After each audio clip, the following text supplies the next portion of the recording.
Kami ini Pak Ustadz memang nampaknya kaya. Hutang kami banyak. Jadi setelah kami kurang-kurangi, pendapatan bersih itu cuma 2 juta. 2 juta kali setahun baru 24 juta. Berarti kami tak layak zakat. La ilaha illallah. Sampai di sini paham. Rumah dia 5. Mobilnya 3. Kok tak layak bayar zakat itu gimana? Maka kata Yusuf Al-Qaradawi, yang dihitung bukan bersih lagi gitu deh. Berapa pendapatan dia per hari per bulan? Per bulan pendapatan dia 20 juta, tarik. Mau bersih ataupun kotor tarik.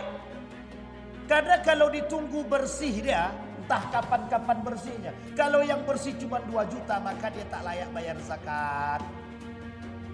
Sampai di sini paham Bapak Ibu? Itu menjadi alasan bagi orang kaya untuk tidak membayar zakat. A'udzubillahi minasyaitonirrajim. Bismillahirrahmanirrahim. Assalamualaikum warahmatullahi wabarakatuh.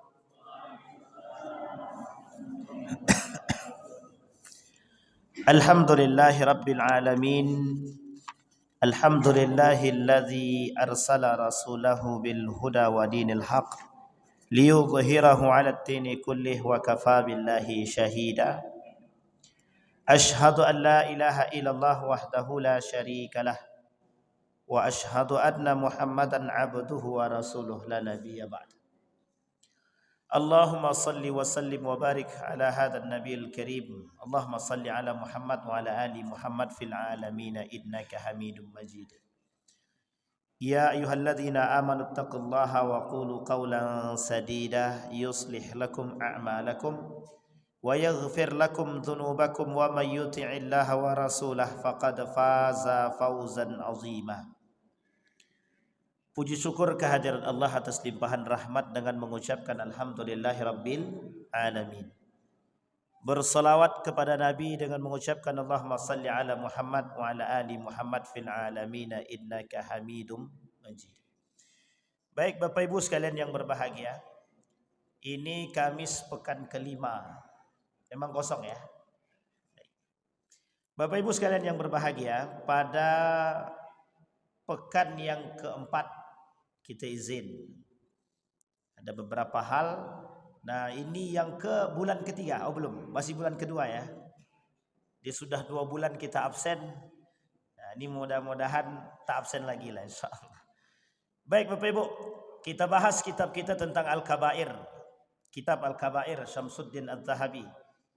Imam Syamsuddin Az-Zahabi.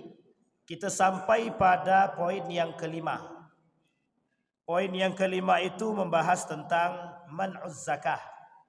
Orang-orang yang tidak membayar zakat. Baik. Ibu-ibu sudah sampai nomor berapa kita kemarin?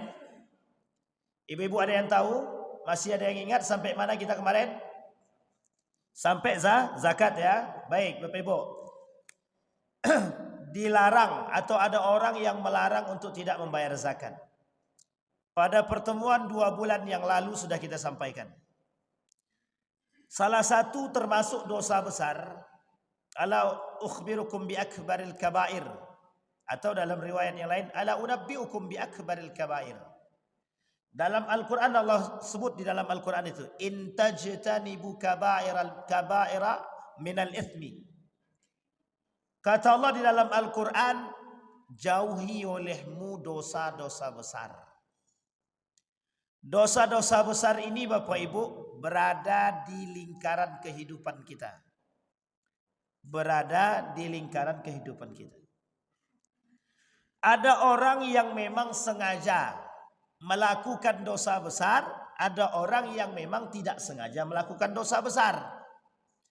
Tapi ada orang lagi yang memang tidak melakukan dosa besar tapi terjerumus ikut-ikutan dalam pelaku dosa besar tersebut atau komplotan. Jadi dia cuma mendukung orang-orang yang melakukan dosa besar.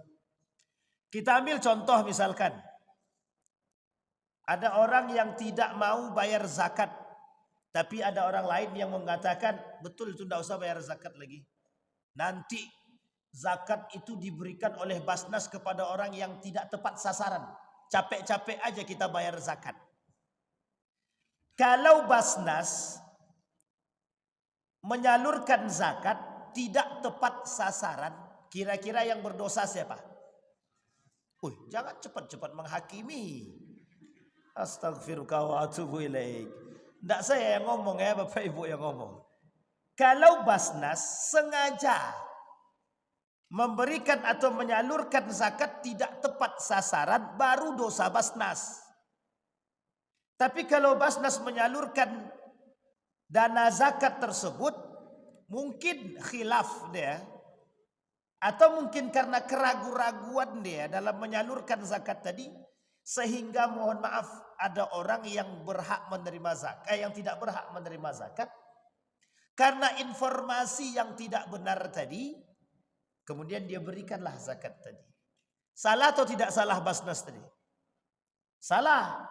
Berdosa atau tak berdosa ada? Nah, itu masuk dalam kategori yang kedua tadi. Ada yang sengaja, ada yang tidak sengaja. Kalau yang sengaja bagaimana? Nih mohon maaf nih, kalau yang sengaja bagaimana? Misal Basnas provinsi atau kota. Mereka berada di atas dari pimpinan. Mereka lihat ada keluarga mereka tak mampu. Bisa jadi adik-beradik dia tak mampu. Diambil dia dari dana zakat tadi, diberikan kepada abang dia atau adik dia. Nah, itu dosa tuh. Itu berdosa. Loh kok berdosa? Kan dia tak mampu. Anda masih mampu. Keluarga yang mampu yang paling berhak, kata Yusuf Qaradawi, untuk memberikan bantuan kepada keluarga yang tak mampu. Apalagi dalam kehitungan keluarganya kandung. Kata Yusuf Al-Qaradawi dalam bukunya, cara mengatasi kemiskinan itu paling tidak ada 6 langkah, kata dia. Bukan ada Basnas di situ, tak ada. Nomor 1 itu, cara yang paling ampuh untuk mengatasi kemiskinan, perhatian keluarga terhadap keluarga. Sekarang saya tanya Bapak Ibu, ada enggak keluarga Bapak Ibu yang tak mampu? Jujur. Ada tidak Bapak Ibu? Sekarang pertanyaannya, siapa di antara Bapak Ibu yang bantu dia tiap bulan kasih beras? Ada jawabannya? Ada yang bisa jawab? Anak kita, kebanyakan kita tak sekolah. Ada enggak Bapak Ibu bantu sekolah dia? Yang paling pertama, kata Yusuf Al-Qaradawi, disebutkan dalam bukunya Teologi Kemiskinan. Di antara poin-poin yang bisa mengatasi kemiskinan itu nomor 1 keluarga. Ini tidak. Keluarganya aja, karena adikku ini orangnya tak rajin sholat, aku tak mau bantu dia. Nah, ini banyak saya dapatkan Bapak Ibu. Beberapa hari yang lalu ada jamaah diskusi, ngajak diskusi. Mau tanya Ustaz, boleh tak? Boleh. Boleh tak kami Pak Ustaz memberikan zakat kami ini kepada abang kandung kami sendiri? Langsung saya bilang sama dia, besok tunggu di neraka, saya bilang itu. Abang kandung bisa harus menerima zakat dari adik kandung dia. Pertanyaan yang paling besar adalah, kemana dia? Ngapain dia? Ini masalah etik, masalah etika. Sampai di sini bisa dipahami Bapak Ibu. Kalau seorang adik yang mampu tak mau punya perhatian kepada keluarga dia, itu bisa dipastikan Bapak Ibu kepada yang lain pun tidak. Ada yang bertanya lagi, Ustaz boleh kami zakat kepada orang tua kami Ustaz? Ya Rab, saya bilang, astagfirullah wa atubu ilaik. Itu ngelus dada kita Pak. Sampai di sini paham Bapak Ibu ya? Bisa dipahami. Jadi perhatian kita terhadap keluarga. Hari ini Bapak Ibu, karena warisan tak bertegur sapa, jadi mau miskin atau tak miskin adekku lantak, tak urusan. Sehingga mereka tak mau lagi punya perhatian kepada keluarga dia. Itu yang menjadi masalah kita hari ini. Kembali kepada poin kita tadi Bapak Ibu. Maka permasalahan zakat itu kompleks. Permasalahan zakat itu kompleks. Mulai dari yang membayar zakat, Mulai dari yang menerima zakat, yang membayar zakat, sampai pengelola zakatnya bermasalah. Kalau pengelola zakat seperti Basnas tidak tahu atau rumah zakat dan lain sebagainya, dompet duafa, rumah zakat, DPUDT tidak mengerti bagaimana cara penyaluran zakat, itu muskilah itu. Kita ambil contoh. Lazismu, lembaga amil zakat Muhammadiyah. Itu per tahun bisa sampai triliunan itu. Dari orang Muhammadiyah saja. Coba Bapak Ibu bayangkan itu. Dari orang Muhammadiyah saja, dana zakat yang dikumpulkan itu bisa sampai triliunan. Kaya apa tak kaya? Kaya apa tak kaya Bapak Ibu? Bukan kaya lagi itu. Kalau hitungannya triliun, jadi satu hotel di Mekah itu Bapak Ibu. Sampai di sini paham ya Bapak Ibu. Sekarang kembali kepada poin tadi Bapak Ibu. Sekarang pertanyaannya, mengapa kok kemiskinan semakin banyak? Dana zakat itu banyak. Kalau dikalkulasikan Bapak Ibu, jumlah masyarakat muslim di Indonesia yang mampu, itu pada hakikatnya mampu mengcover masyarakat tak mampu yang muslim. Sangat mampu sekali. Tapi mengapa kok masih kita dapatkan orang miskin itu banyak? Dan mohon maaf, kenapa yang miskin itu juga orang muslim? Kan begitu. Nah, itu tidak usah kita masukkan. Karena negara kita mayoritas muslim. Jadi otomatis yang miskin juga orang muslim. Mesti. Nah sekarang Bapak Ibu, ada alasannya. Ada. Alasan yang pertama, orang muslim yang tidak bayar zakat hanya dilarang dalam Al-Quran. Dilarang oleh agama. Tidak dilarang oleh, dihukum oleh agama. Tidak dihukumi oleh pemerintah. Kita tak bayar zakat, datang tukang zakat tuh kita tak bayar pajak, datang tukang pajak ke rumah. Nah, protes Pak deh. Tapi kalau kita tak bayar zakat, siapa yang nak datang ke rumah kita? Sehingga umat muslim hari ini masuk mereka tak takut dengan ancaman zakat di dalam Al-Quran. Karena bersifat tidak realistis. Hukumannya tak nyata. Paling kalau kami tidak bayar zakat, itu pun kata agama. Harta kami semakin hari semakin berkurang. Buktinya tidak. Kami semakin kaya. Bisa dipahami? Satu. Penyebab kenapa kemiskinan itu terus terjadi. Yang kedua. Cara pengelolaan zakat kita kurang benar. Malaysia, orang yang bayar zakat itu tak perlu lagi bayar pajak. Oke, tidak sama negara Malaysia dengan Indonesia. Baik, oke, tidak ada masalah. Pertanyaannya adalah, sekarang mengapa sekian banyak orang bayar zakat tapi kemiskinan juga makin banyak?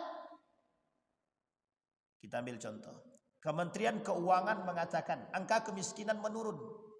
Angka kemiskinan menurun, orang di tengah jalan semakin banyak. Korelasinya di mana? Sampai di sini paham? Artinya apa?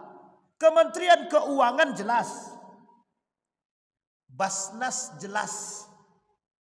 Dana CSR dari perusahaan jelas. Pertanyaannya, orang miskin kok semakin banyak? Wakaf jelas. Badan wakafnya ada.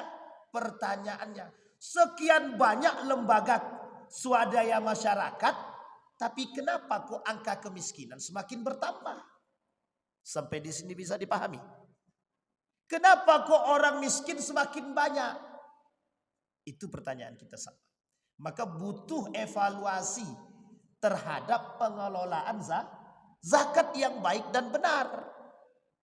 Yang ketiga, ada orang-orang yang tidak percaya dengan lembaga zakat. Kita ambil contoh. Seperti yang tadi saya sampaikan. Ngapain kau bayar zakat ke Basnas itu? Uang Basnas ngelolanya nggak benar kok. Nanti tidak tepat sasaran. Lebih baik kita kasih sendiri. Betul ya? Kita kasih sendiri. Jadi satu orang bisa dapat 3 kali. Satu orang bisa dapat 3 kali dia. Sementara orang yang lain belum dapat. Dari Basnas dia dapat, dari tetangga dia dapat, dari perorangan dapat semua. Sementara di salah satu daerah masih ada yang belum dapat dan belum disalurkan. Nah, ini masalah Bapak Ibu. Dan yang keempat, yang terakhir Bapak Ibu. Banyak orang kaya tidak mau bayar zakat dengan alasannya adalah harta kami belum sampai. Tahu Bapak Ibu alasannya? Kami ini Pak Ustadz memang nampaknya kaya, hutang kami banyak. Jadi setelah kami kurang-kurangi, pendapatan bersih itu cuma 2 juta. 2 juta kali setahun baru 24 juta. Berarti kami tak layak zakat. La ilaha illallah. Sampai di sini paham. Rumah dia 5. Mobilnya 3. Kok tak layak bayar zakat itu gimana? Maka kata Yusuf Al-Qaradawi, yang dihitung bukan bersih lagi gitu deh. Berapa pendapatan dia per hari, per bulan? Per bulan pendapatan dia 20 juta, tarik. Mau bersih ataupun kotor, tarik.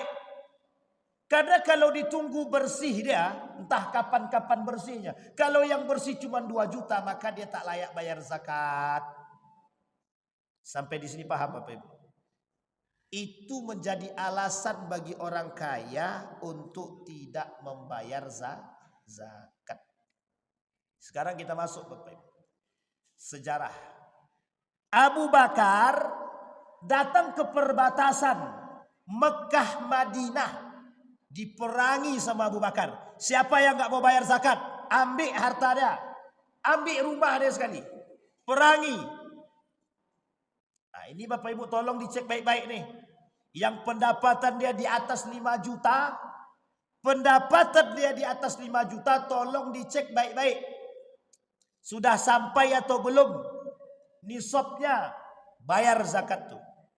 Kami gajinya 3,5 juta Ustaz. Sudah dipotong zakat profesi, tak apa-apa, alhamdulillah. Sampai di sini paham Bapak Ibu? Jadi Bapak Ibu, sekarang apa ancaman orang yang tidak mau bayar zakat? Kita kembalikan pada poinnya, yang sengaja. Orang yang sengaja tidak mau bayar zakat, pertama zalim. Yang kedua perampok.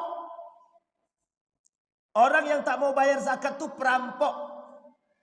Yang ketiga, jangan zakat lagi, kita ambil sedekah. Orang yang punya pendapatan baik 3 juta, 2 juta, 1 juta, tidak mau dia bersedekah selama 1 bulan itu.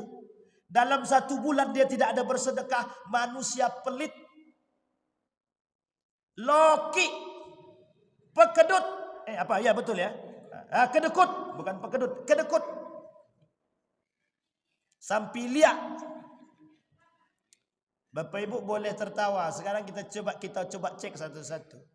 Siapa di antara Bapak Ibu yang hari ini sudah sedekah? Dalam 1 bulan ini kan hari terakhir di bulan Oktober. Siapa yang sudah sedekah angkat tangan? Tidak apa-apa, motivasi. Kami tidak mau riak Ustaz. Memang sih tidak mau riak. Memang tidak bayar sih gitu. Memang tak sedekah. Orang yang tak mau sedekah itu pelit. Pelit. Sekarang sehari ini Bapak Ibu manusia itu kita ambil logika berpikir begini. Orang hari ini tuh takut sekali sedekah tuh takut anak istri dia tak makan. Kalau dia sedekah, nanti anak istri dia tak makan. Nah, ini kita ambil logika ya. Bapak Ibu punya pekerjaan. Di akhir bulan cuma uang tinggal 50.000. Tiba-tiba datang orang minta, sementara dia memang tak makan. Kira-kira duit 50.000 tadi Bapak Ibu kasih enggak sama orang yang datang tadi itu? Aku aja belum makan, ini duit 50.000 ini duit terakhir nih. Nanti anakku kalau aku kasih gimana? Percaya enggak dia sama Allah? Enggak, kita jujur-jujuran. Percaya enggak dia sama Allah? Enggak percaya. Tidak percaya. Allah kasih konsep wa may yattaqillaha yaj'al lahu makhraja wa yarzuquhu min haitsu la yahtasib. Percaya enggak Bapak Ibu kalau Allah kasih rezeki dari arah yang tidak disangka-sangka? Percaya betul. Kalau percaya kenapa tak dikasih yang 50.000 tadi? Karena pikiran kami Pak Ustaz, anak kami Pak Ustaz. Bapak Ibu, kalau anak Bapak Ibu tak bisa makan, masih bisa minjam tetangga 50.000. Saya yakin banyak yang mau minjamkan. Tapi kalau orang tak mampu Bapak Ibu, ini krisis kepercayaan hari ini Bapak Ibu. Orang yang tak mampu, mohon maaf, yang datang ke rumah-rumah mengemis itu Bapak Ibu. Saking banyaknya orang tidak percaya dengan orang tersebut. Orang tak mau kasih lagi. Orang tak mau kasih. Kenapa penyebabnya? Krisis kepercayaan. Sampai di sini bisa dipahami. Baik. Yang pertama Bapak Ibu. Orang yang tidak mau bayar zakat. Orang yang tidak mau bayar zakat. Yang pertama. Diperangi oleh Allah dalam segi ekonomi dia. Apapun yang dia dapat habis. Apapun yang dia dapat habis. Itu yang pertama. Bagi orang yang tidak mau bayar zakat. Jadi Bapak Ibu hati-hati. Yang sudah sampai masanya, silahkan bayar zakat. Kalau sudah sampai masa dia, bayar zakat. Oh kami tak sampai, tidak apa-apa. Kalau sudah dipotong zakat profesi, masuk sedekah, beruntung dan berkah. Itu yang pertama. Yang kedua, sayutawwaquna ma bakhilu. Apa yang membuat mereka bakhil tadi, pelit tadi, yang tak mau bayar zakat tadi, itu mereka nanti kelak diarak oleh Allah. Nah nih, tengok oleh kalian orang-orang kaya yang pelit, yang lokik, digantung harta dia di badan dia tadi, disuruh tawaf, disuruh kelilingi, Pak. Diarak di hadapan manusia. Ditengokkan. Orang-orang pelit itu. Di dalam riwayat yang lain hadisnya lemah tapi. Orang yang tak mau bayar zakat dan mereka makan harta zakat tadi, perut dia kelak besar. Kemudian di dalam isi perutnya belatung. Begitu terus menerus. Kemudian orang-orang yang tidak mau bayar zakat lagi dianggap sebagai perampok. Kenapa perampok? Karena dia sudah mengambil hak orang lain secara paksa. Ingat Bapak Ibu, wa fi amwalihim haqqun lis-sa'ili wal mahrum.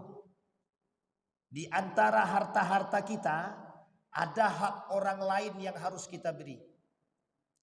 Di antara haknya kita, harta-harta kita itu ada hak orang lain yang harus kita kasih. Wa fi amwalikum haqqun lis-sa'ili wal mahrum. Jadi Bapak Ibu, kalau ada orang yang tak mau bayar zakat, dia perampok. Perampok. Kalau perampok berarti apa? Masuk dalam kategori indikasi. Dari sekian banyak yang tadi kita sampaikan, indikasinya cuma satu. Zalim. Orang yang zalim itu masuk indikasi dia pelaku dosa besar. Orang yang melakukan dosa besar, bagi mereka neraka. Apa di neraka itu? Jahanam. Neraka apa Bapak Ibu? Ada di sini yang tak mau bayar zakat? Ada yang tak mau bayar zakat? Enggak ada. Semua sudah bayar zakat? Serius? Ini belum lagi. Nanti masa dia. Baik. Paham Bapak Ibu ya? Jadi tolong bersihkan. Wala yahsabanna alladhina yabkhaluna bima atahumullah min fadli huwa khairul lahum bal huwa syarrul lahum sayutawwaquna ma bakhilu bihi yaumal qiyamah. Kelak di hari kiamat akan diajak oleh Allah, diarak, dimasukkan ke dalam neraka jahanam. Ancamannya adalah Allah tak mau melihat mereka, Allah tak mau mensucikan mereka, Allah tak mau mengajak mereka berbicara. Bagi mereka azab yang sangat pedih. Yang kelima apa Bapak Ibu? Bagi mereka azab yang sangat pedih. Yang kelima, Allah laknat mereka. Yang keenam, Allah masukkan mereka ke dalam neraka. Dan neraka bagi mereka yang tidak mau bayar zakat, neraka jahanam. Coba andai kata gambar neraka jahanam dipejeng, dijadikan pamflet besar, dipasang di setiap tempat. Orang yang tak mau bayar zakat neraka jahanam, buat gambar api yang besar di situ. Pakai pamflet besar, insya Allah tuh. Paling tidak sedikit demi sedikit ada yang tobat itu. Yang keenam Bapak Ibu, ancaman bagi mereka yang tidak mau bayar zakat, tidak ada keberkahan dalam rumah tangga, tidak ada keberkahan dalam harta dia. Yang dimakan oleh anak dia haram, karena dia makan harta orang lain. Jadi Bapak Ibu yang hartanya sudah sampai dan dia tidak bayar zakat, dia sedang memakan hak orang lain. Artinya apa? Yang dia makan adalah haram. Kalau yang haram yang dia makan Bapak Ibu, semua perbuatan-perbuatan dia bermasalah. Perbuatan-perbuatan dia bermasalah. Omongan tak sejalan dengan perbuatan. Rumah tangga goyang. Anak durhaka. Semua diancam oleh Allah. Allah perangi. Karena kalian telah memakan haknya orang lain. Kalimat itu disebut oleh Allah dalam Al-Quran. Zalim. Karena kita sudah makan hak orang lain. Satu, harta kita sudah tidak ada berkahnya. Setiap yang kita keluar habis. Dapat habis. Tidak ada berkahnya. Kenapa? Karena kita makan hak orang. Kita tak keluarkan hak orang lain. Maka konsepnya ziyadah dan bertambah itu tak berlaku lagi. Bagi mereka yang tidak mau bayar zakat. Pertanyaannya adalah, masih banyak atau tidak orang yang tak mau bayar zakat? Masih. Kenapa? Karena ancamannya tak nampak. Itu kan ancaman akhirat aja itu. Ukhrawi, akhirat. Beli mobil baru, nabrak tup. Besoknya beli mobil baru lagi, nabrak lagi. Dia tidak introspeksi diri. Bisa jadi kami belum keluarkan hak orang lain. Sangat bisa jadi sekali. Jadi Bapak Ibu, kalau kita tidak mau mengeluarkan hak orang lain, kita disebut Allah sebagai orang yang pelit dan perampok dan zalim. Dan Allah akan memerangi orang-orang yang seperti ini Bapak Ibu.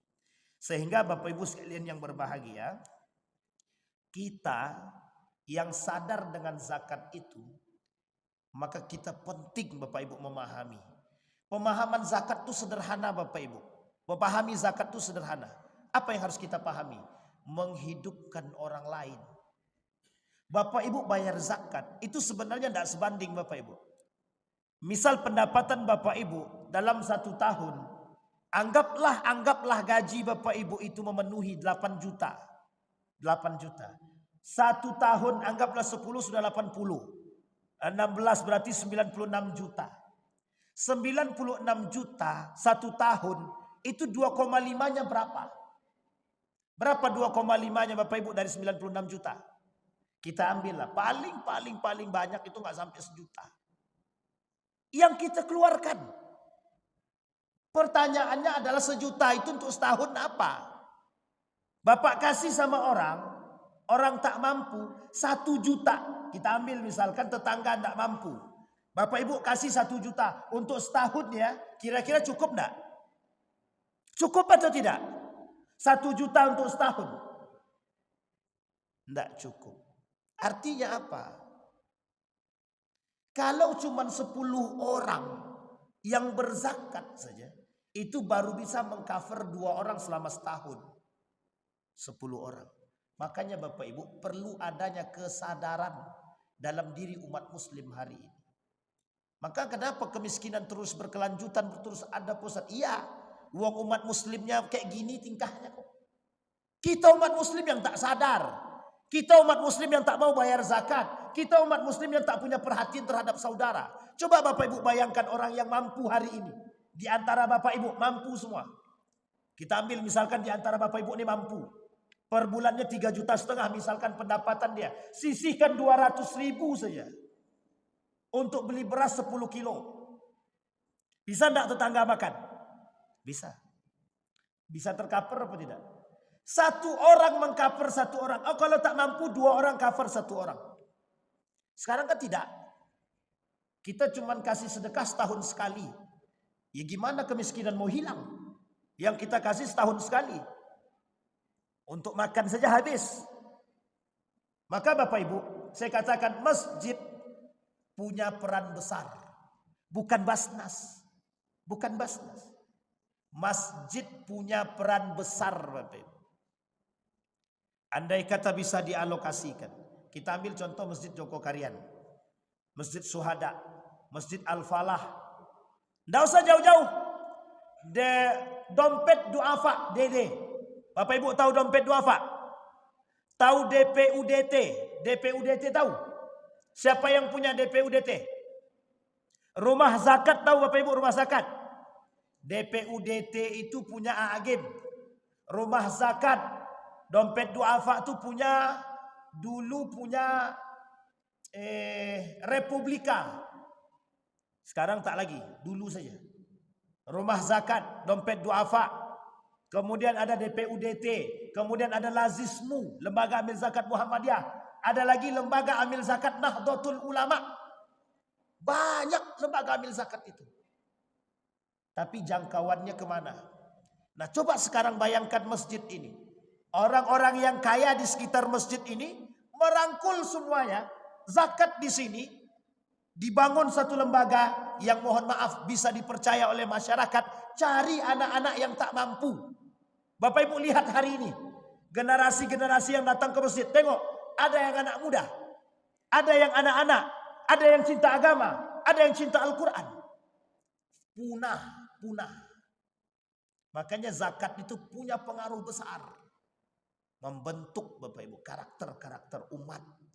Masjid punya peran. Hari ini masjid tak mau tahu. Masjid hari ini tidak mau tahu. Masjid cuma tempat sholat Pak Ustaz. Cuma tempat buka puasa. Salah. Yang punya peran besar hari ini itu masjid. Kalau masjid punya ekonomi yang baik, bisa mengelola dengan baik, banyak orang-orang tak mampu itu bisa dimampukan. Kami ambil contoh Bapak Ibu. 2008 kami lakukan penelitian di Yogyakarta. Bapelurzam nama tempatnya. Selama 2 bulan itu bisa menjadikan mustahik penerima zakat menjadi muzaki. Yang tadinya dia menerima zakat, 2 bulan kemudian menjadi pemberi zakat. Artinya apa? Kita kontrol. Masjid punya program yang bagus. Kalau masjid mau. Kalau masjid tak mau, sampai kapanpun masjid akan mengemis. Sampai kapanpun masjid akan mengemis. Sampai di sini bisa dipahami Bapak Ibu. Jadi esensinya besar Bapak Ibu. Nah sekarang coba bayangkan. Kalaulah setengah umat muslim tadi tak mau bayar zakat, kira-kira kita bisa membangun kekuatan. Bisa atau tidak kita bangun kekuatan? Yahudi, ini Bapak Ibu yang suka beli-beli produk Israel, perhatikan baik-baik. Yahudi, Israel itu, pendapatan mereka, kekuatan mereka dari apa yang Bapak Ibu beli. Yang masih pakai produk Pepsodent. Yang masih pakai Clear Samporea, Unilever, itu asli produk Yahudi. Bapak Ibu beli, pendapatan dia mereka gunakan untuk membantu Israel dan Yahudi. KFC, Pizza Hut, coba Bapak Ibu bayangkan. Pendapatan mereka itu diberikan kepada sana. Untuknya setengah-setengah. Setengahnya untuk pizza, setengahnya untuk Israel. Coba kita bayangkan sekarang. Andai kata umat muslim, para pedagang-pedagang muslim tadi, itu tidak setengah pendapatan, cuma 2,5 per tahun. Bayangkan per tahun. Israel per bulan, umat muslim per tahun.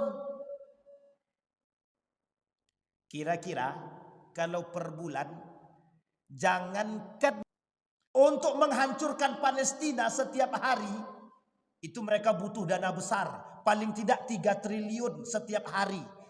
Dari mana pendapatannya? Dari barang-barang yang mereka jual belikan. Dan mereka bangun kekompakan sesama mereka. Setiap orang Israel yang berdagang, yang punya usaha, memberikan pendapatan mereka setengahnya kepada negara Israel. Untuk membangun apa? Kekuatan. Itulah Bapak Ibu kenapa Umar bin Khattab membangun BMT, Baitul Mal wat Tamwil. Kenapa Umar bin Khattab membangun Baitul Mal? Tujuannya cuma satu, untuk agar pendapatan-pendapatan masyarakat tadi, zakat-zakat tadi dikumpulkan di Baitul Mal. Yang tak mampu tinggal bisa dihidupkan dari situ. Itu tujuannya, sama. Sekarang kalau umat muslim tak mau bayar zakat, umat muslim yang tidak mau membayar zakat, dia sedang membunuh saudara dia sendiri. Umat muslim yang tidak mau bayar zakat, dimanapun mereka berada, mereka sedang membunuh umat muslim yang tak mampu. Begitu kasar, iya memang harus begitu. Hari ini harus kita gitukan. Jadi Bapak Ibu kalau ketemu dengan orang kaya yang tak mau bayar zakat, bilang sama mereka, Anda telah membunuh umat muslim. Sampai di sini paham Bapak Ibu? Urgensinya bayar zakat itu pentingnya begitu Bapak Ibu. Orang kita tidak takut sekarang kok bayar zakat. Orang hari ini kalau tak bayar zakat tidak takut. Tidak takut. Sekarang saya tanya Bapak Ibu. Kalau Bapak Ibu main dukun, syirik apa tak syirik? Batal tidak keislaman dia? Sama Bapak Ibu. Orang yang tak mau bayar zakat, rusak rukun Islam dia. Orang yang tak mau bayar zakat, rusak rukun Islamnya. Islam dia tak sempurna. Orang yang tidak mau bayar zakat, Islam dia tidak sempurna. Ini penting Bapak Ibu. Dan ini harus kita sampaikan kemana-mana. Harus biar semua orang tahu pentingnya bayar zakat. Jangan koar sana sini, kita umat muslim harus kompak. Oh, yang ngomong gak mau bayar zakat, piye? Gimana caranya? Apa yang mau kita bangun? Sampai di sini paham Bapak Ibu ya. Dalam kepemerintahan itu Bapak Ibu, kekuatan militer harus dibangun, betul. Kekompakan atau kekuatan sosial harus dibangun, betul. Pendidikan yang baik harus dibangun, betul. Semua itu didorong dengan poin yang keempat. Apa itu? Ekonomi yang bagus. Kenapa Umar bin Abdul Aziz bisa? Kenapa? Karena Umar bin Abdul Aziz sadar, tahu dia ayat Al-Quran itu, paham dia. Kenapa Umar bin Khattab keras dengan zakat? Kenapa Abu Bakar keras dengan zakat? Kenapa Utsman keras dengan zakat? Karena kekuatan umat muslim di situ. Kekuatan umat muslim di situ. Sekarang tidak, umat muslim sekarang tak takut lagi dengan ancaman Allah. Sehingga mohon maaf banyak yang tidak mau bayar zakat. Sholat rajin, bayar zakat tak mau. Jadi sebenarnya tidak sia-sia. Sholat dia dapat pahala, zakat dia tak dapat pahala. Diancam tetap, sumbing. Nah, Bapak Ibu sekalian yang berbahagia, bisa dipahami sampai di sini? Baik. Artinya Bapak Ibu, penting bagi kita untuk mengetahui ancaman orang-orang yang tidak mau membayar zakat. Sekali lagi kita katakan Bapak Ibu, orang yang tidak mau bayar zakat perampok. Orang yang tidak mau membayar zakat, dia telah membunuh umat muslim secara perlahan. Tapi kan dia bisa dapat dari yang lain. Betul, dia dapat dari yang lain, tapi yang lain tak dapat dari hal yang sama. Jadi Bapak Ibu perlu adanya muhasabah, evaluasi dalam diri kita masing-masing. Kenapa kita umat muslim hari ini lemah? Karena umat muslim itu tak mau bayar zakat. Karena kekuatan. Kenapa ekonomi umat muslim hari ini lemah? Ya karena itu tadi. Mereka tak percaya dengan konsep Tuhan. Mereka tak mau bayar zakat. Baik Bapak Ibu. Kemudian, wa anfiqu mimma razaqnakum min qabli an ya'tiya ahadakumul maut fayaqula rabbi laula akhartani ila ajalin qarib fasaddaqa minas salihin wa akum minas salihin. Bayangkan Bapak Ibu, orang yang sudah mati saja berbicara kepada Allah, hidupkan aku kembali ya Allah, niscaya aku akan betul-betul bersedekah. Alasannya apa? Ketika seseorang tadi mati, Dan ketika ruh sampai di tenggorokan gargarah, disitulah Bapak Ibu kemudian Allah tampakkan amal ibadah dia. Amal ibadah yang ditampakkan dalam kitab Durratun Nasihin itu, amal ibadah yang ditampakkan oleh Allah ketika ruh sampai di gargarah tadi, amal sedekah. Jadi Bapak Ibu akan dilihat, oh ternyata waktu itu harusnya ketika itu aku tidak ngasih roti, aku kasih nasi aja. Jadi apa yang kita beri itu yang akan Allah ganjar. Sehingga dalam satu riwayat diceritakan ketika seorang pemuda berada di padang pasir dan dia membawa perbekalan bertemu dengan orang yang tak mampu atau memang yang dalam keadaan kehausan, kelaparan. Kemudian orang tersebut meminta makanan. Kemudian pemuda tadi ada satu roti, dia bagi dua. Yang satu untuk orang yang tak mampu tadi, yang satu untuk diri dia. Sampai kemudian dia di tempat, kemudian ketika dia meninggal, ketika roh dia sampai di gargarah, kemudian dia berkata, ditampakkan oleh Allah amal ibadah sedekah dia. Di situ kemudian dia menyesal. Dan dia katakan kepada Allah di dalam Al-Quran tentang surat tadi. Apa kata dia? Ya Allah, hidupkan aku kembali. Andai aku bisa hidup kembali, aku akan bersedekah sebaik mungkin. Itulah alasannya kenapa Nabi katakan di dalam hadisnya itu, berinfaklah, bersedekahlah dengan sebaik-baiknya. Husnus sadaqah, sebaik-baik sedekah. Sekarang saya tanya Bapak Ibu beli baju baru sama baju lama, yang Bapak Ibu sedekahkan baju baru atau baju lama? Masih banyak manusia di muka bumi ini yang mengaku berislam itu belum mampu mengatakan konsep yang serupa ini Bapak Ibu. Aku beli baju baru Ustaz. Untuk siapa? Untuk orang yang samping rumahku. Lebih baik baju itu daripada baju yang aku pakai. Kalau ada begitu perlu kita tuntut keikhlasan dia itu Bapak Ibu. Karena saya yakin banget itu tak banyak yang begitu itu. Jangankan Bapak Ibu, Ustaz pun belum tentu itu. Yakin saya. Sangat yakin sekali. Kenapa? Karena pertumbuhan keikhlasan itu sedikit demi sedikit mulai hilang. Tidak tumbuh malah menurun itu Bapak Ibu. Sampai di sini bisa dipahami Bapak Ibu ya. Baik. Jadi Bapak Ibu sekalian yang berbahagia, berat bagi kita Bapak Ibu hari ini umat muslim untuk meyakinkan kepada muslim itu bahwa zakat itu begitu penting bagi umat muslim. Bahkan zakat itu bisa membangun kekuatan umat muslim. Hanya saja mohon maaf hari ini kita kekurangan, kita kehilangan nilai-nilai terhadap zakat itu sendiri. Malaysia kuat, Singapura kuat karena sistemnya masih kerajaan. Ketika sistem kerajaan masih kuat semua Bapak Ibu. Tapi kalau sudah tidak ke kerajaan ini yang sulit Bapak Ibu. Jangankan itu kata dia, orang Al-Quran aja dikorupsi, apalagi duit zakat kata dia. Ini muskilah Bapak Ibu. Kita berdoa kepada Allah mudah-mudahan orang-orang yang di atas itu Basnas itu, orang-orang yang di Basnas, orang-orang yang di BWI betul-betul orang-orang yang betul-betul amanah. Amin ya rabbal alamin. Bapak Ibu sekalian yang berbahagia, yang terakhir dari apa yang saya sampaikan Bapak Ibu, poin pentingnya adalah Bapak Ibu, kita berharap daripada masjid ini itu bisa membangun satu lembaga sosial.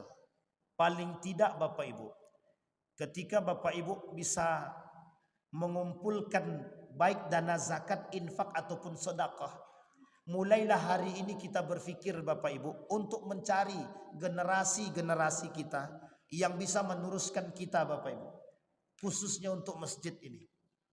Saya tidak tahu Bapak Ibu apakah di masjid ini punya satu kader yang bisa mereka kader untuk kelak di sampai akhir. Karena Bapak Ibu, setiap masjid hari ini kekurangan kader, kekurangan generasi, kekurangan orang-orang yang mau berjuang dalam nilai-nilai agama, terkhusus yang mengajak kepada kebaikan Bapak Ibu. Kenapa demikian?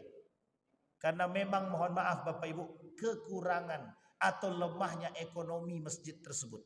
Justru kadang-kadang mohon maaf jangan tersinggung, masjid kadang-kadang ngemis. Makanya konsepnya Ustadz Luqmanul Hakim itu pantang masjid mengemis gitu deh. Saya sepakat Bapak Ibu. Saya katakan pantang masjid mengemis.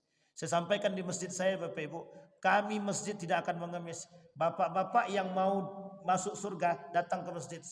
Caranya bagaimana? Sedekah ke masjid. Kalau bapak tak mau, tidak apa-apa, kami tutup pintu sedekah.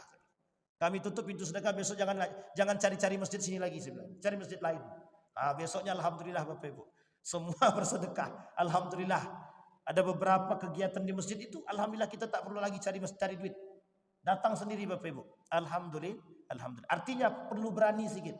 Pak Ketua ya, sikat aja Pak Ketua. Apalagi di sini banyak orang-orang kaya, orang-orang mampu, sikat aja.